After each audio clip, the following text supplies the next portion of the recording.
When Uhuru Kenyatta appears alongside Rigathi Gachagua at a burial in Kirinyaga, seasoned observers of Kenyan politics immediately stop mourning only the departed and start examining the seating arrangement. They start examining the handshake length, and they start examining who laughed first. Because in African politics, funerals are not just for farewell, they are also for signal transmission. I want us to unpack this moment with practical wisdom and some bit of humor. You see, Kikuyu elders were right when they said that when elders meet at the river, they are not just fetching water. You see, in Kenya, when two heavyweight political figures share a funeral tent, wananchi quietly suspect that something deeper than condolences is happening. A kawaida villager sees this headline and says, even weddings don't bring these people together like this. Because funerals in Kenyan politics often serve a number of purposes. They serve as reconciliation rooms without microphones. They serve as alliance testing grounds. They serve as message board to supporters. They serve as silent negotiations with loud symbolism. It is diplomacy conducted under a black umbrella. You see, Kirinyaga is not just a burial location. It sits inside the political heartbeat of Mount Kenya region. So when Uhuru and Gachagua appear together there, wananchi from Nyeri to Embu begin reading the moment like a KCSE comprehension passage. Kikuyu elders were right when they said that when two bulls stop fighting, the grass breathes again. Supporters start wondering, is this unity? Is this strategy? Is this coincidence?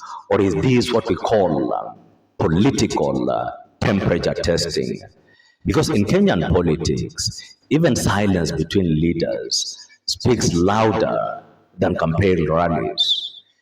In the village, important discussions happen at funerals. Important discussions happen at weddings. Important discussions happen under a mango tree, not in press conferences. So when Uhuru joins Gachagua at a burial, wananchi interpret it like this. This is not a burial attendance. This is political communication. A boda rider somewhere in Kutus probably said, hawa hawajakuja kuzika tu, kuna kitu wanapima hapa. And honestly, that boda is very right. You see, Kenyan politics has trained citizens to become professional body language analysts. If Uhuru smiles, that becomes a headline. If Gachagua nods, that becomes an analysis. If they sit close, that becomes speculation. If they laugh, that becomes an emergency political meeting in every WhatsApp group. Kikuyu elders were right when they said that when elephants greet each other, the forest listens. You see, Mount Kenya voters especially listen very carefully. If you pass by a tea kiosk after such news, the discussion normally goes something like this.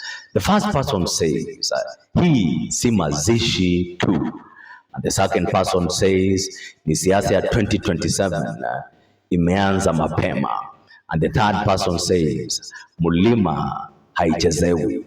But you see, the fourth person, this is usually the wisest person stirring tea like a philosopher says.